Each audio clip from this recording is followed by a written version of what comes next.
Hey Lady Story Manifestor, I'm so glad you're here. On this channel we talk about the potentials, pitfalls and joys of storytelling with a new video every week.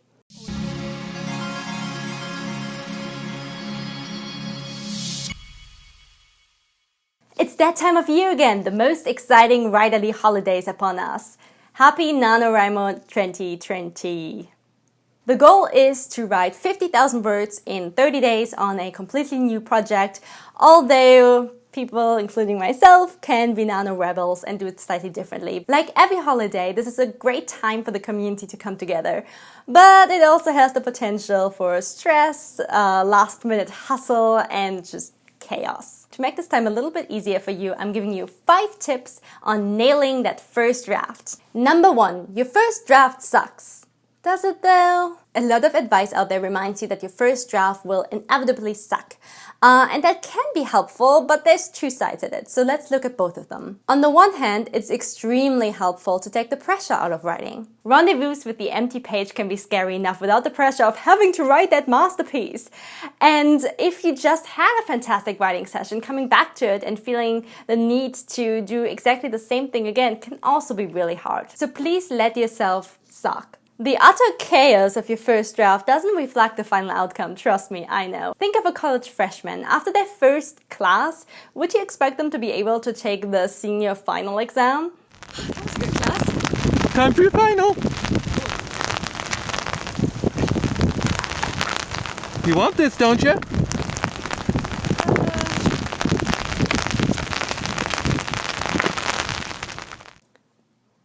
Of course not. Your story's journey deserves to be just that, a journey. And journeys take patience. You won't know the subject well enough yet to write a finished novel, and that is okay.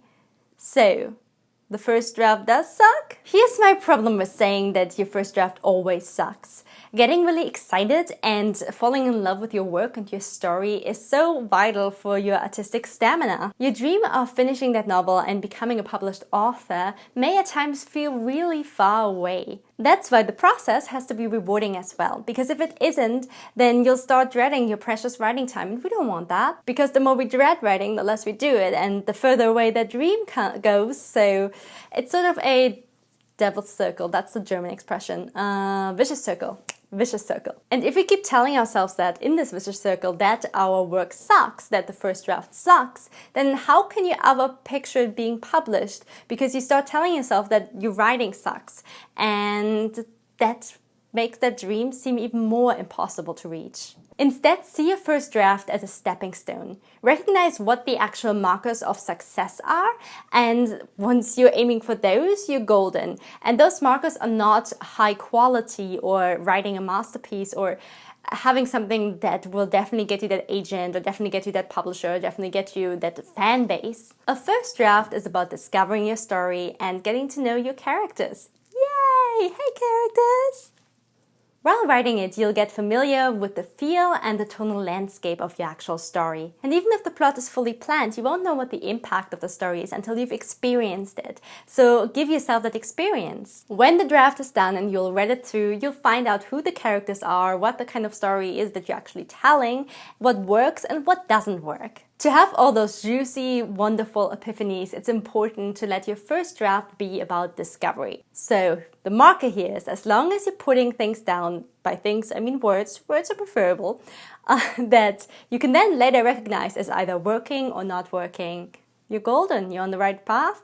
Your first draft is great, it doesn't suck. And here's why I personally recommend against the blanket statement of saying your first draft sucked. I really loved parts of my first draft. I got so excited over them. And constantly being told that the first draft sucked made me feel like I can't actually determine what's good writing or what's bad writing, and made me feel really discouraged because I thought I can't judge my work, so how will I ever know if it's good or not? And yes, that is a general writer's fear, but it was very much heightened. The trick is not to judge the process at all. This first draft here, my lovely first draft, has been 70% rewritten, but the thing is, there's also 2 or 3 chapters in it that I barely edited at all, because I actually did really like them. So you see, I couldn't have anticipated that there were chapters that I was writing that would completely go, and I couldn't have anticipated that there were chapters that are actually really great already. So while you're writing your first draft, don't worry, don't judge about the quality. Yes, remind yourself that it's okay to suck at any point, it's okay to write crap at any point, but it's also okay to love your work. Don't put too much pressure on yourself, but don't discard yourself right off the bat either. Number 2, get those endorphins. We've already talked about how hating your work stunts your growth, but let's take that a step further. To increase your writing stamina and motivation, every writing session needs to feel like a success on some level. You want to foster enough positive associations with writing that your brain starts to crave it and you start to really get excited about your writing time. This will make it much easier to stick with your writing habit and also will help you when NaNoWriMo gets a little bit tough. So here are a few ideas to get those endorphins pumping during and after a writing session. Set small, achievable and trackable goals to mark off during and afterwards. Make them colorful and fun. Find a writing buddy you only hang out with during writing. Do a success dance after each session. Choose one confidant who will hear your unedited writing bit by bit as you produce it for some instant gratification. Just make sure they approach it from an enthusiastic, not critical perspective at this point. Choose a special snack or drink you'll only have after a writing session. Light a candle with a scent you love only while writing. Picked one or more of those tips? Great! Let's move on to number 3. Trust your characters! Plotting and planning is for guessing how your character is likely going to behave. Drafting is about letting them take the reins and see wherever they take you. Of course, you can stick strictly to the way your character is supposed to develop, but you might find yourself writing an archetype and their decisions might feel forced instead of organic. There's so many factors that can influence a character's perspective or emotional state at any moment. Did the moment before this scene occur exactly as you planned it out? How does the setting feel now that it's on paper? Have their relationships shifted? You gotta stay open to these kind of changes and see how they influence the character while you're writing them. When lost, I recommend really feeling yourself into the character and into their shoes. Think of their senses. What are they experiencing with each one of them in this very moment? You don't have to write it all down, but think about it. What do they actually want and need most in this specific moment? Not in the overarching story, but in this moment. Throughout the drafting process, you're getting to know your character more, and the more alive they'll feel, the more they can guide you to their actual story. And if you write anything other than memoir, this part is vital because it's their story that you're telling. It's not your own story. So you need their perspective. Let them tell their story through you, and not only will you write more realistic, organic characters, it'll also improve your narrative voice because you're writing as them. Okay, but how do you know you're writing through a character's lens? Let's look at ourselves as readers for a moment. Think of your favorite book character. Think of how real they seem to you. Now, if you'd put them into your story, you could easily imagine how they'd react and interact with a setting, couldn't you? You can ask something of that character, and without previously knowing that information, you could guess a truthful answer. Take Sherlock Holmes, for example. We all know him to some extent. So, hey Sherlock, you like doing dishes? Get to know your character so well that you can anticipate and understand their reaction, even if something unexpected occurs. Don't get too bogged down on how they should be acting. Instead, really listen to what they're offering and how they are acting at any moment, and see where that can lead you. Which brings me to number 4, stay flexible. No matter what interpretation of this advice you choose, it is crucial for a good first draft experience. Let's discuss the storytelling aspect of it first. Depending on the project, I either like to have a very loose outline or a little bit more of a structured one, and I usually come up fully with it after writing a couple of chapters. Point is, it's good to have a vague idea in what direction you're going. But even if you know exactly where you're going, you need to leave room for the unexpected.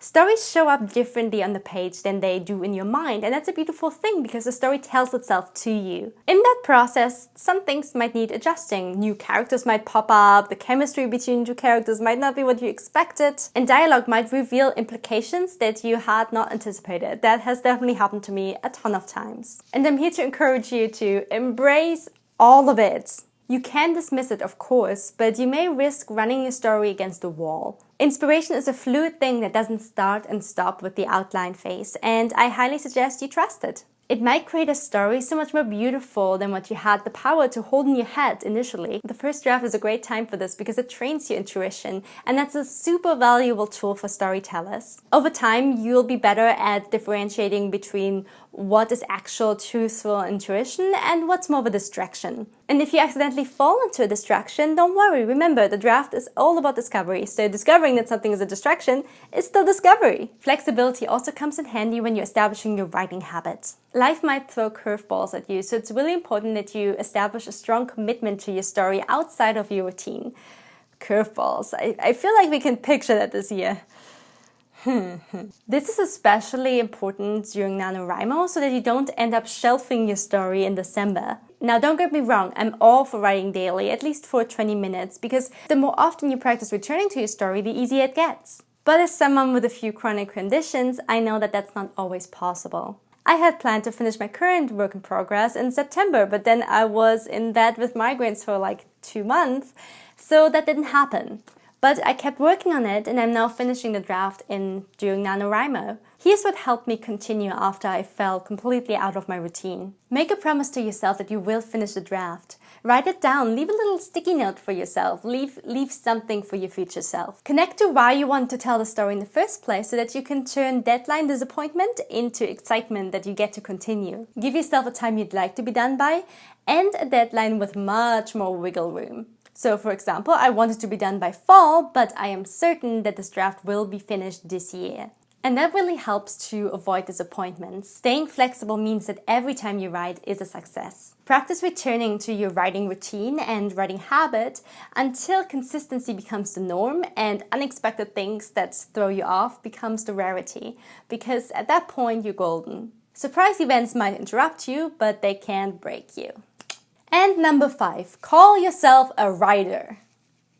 NaNoWriMo is a wonderful time to explore the writing community and find your place in it. You can join a group on the NaNoWriMo website, or you can follow along with the countless AuthorTube sprints and videos about the subject. Writing with others or writing during a collective challenge, such like 10K days or writing sprints, can really keep you motivated and stay on target. It also encourages you to claim that writer label, which is so important because anything that you identify with will shape your actions. If you think of yourself as a passionate reader, you'll be more likely to find reading times throughout the week, and you'll be more likely to find new awesome reads in bookstores you'd feel prone to enter. And all of that because you identify yourself as a reader. The same works for writing. The more you identify yourself as a writer, the more you'd feel the absence if you suddenly stopped writing. Claiming the label and surrounding yourself with other writers can also really help battle that imposter syndrome. If you just see yourself as someone who writes, you might look at all the published books and feel like your work is nothing like that. But if you identify yourself as a writer and hang out in writerly spaces, you'll start to learn and recognize how messy the whole process is. You committed to your story, now is the time to also acknowledge the hard work you're putting into it. Because that, my dear story manifester, makes you a writer, and an awesome one at that. That's it. Thank you so much for watching. Let me know in the comments if you're participating in NaNoWriMo, what your plans are, and how you feel about first drafts in general. I'd be super grateful if you'd help my little channel with the YouTube algorithm by liking, ringing that bell, and subscribing. That'd be awesome. Thank you. I post videos on storytelling every Tuesday with more writing strategies, analyses of tropes we often use, and segments called Encounter Culture, in which I explore the cultural impact storytellers have and how said culture affects us. These are all new topics, part of my channel's restructuring, so you can look forward to them soon, very soon. And if you're looking for manuscript critiques, sensitivity reads, or story advice, check out the links in the description. Have a great week, dear Story Manifester, and a wonderful Nano season. Go get those words!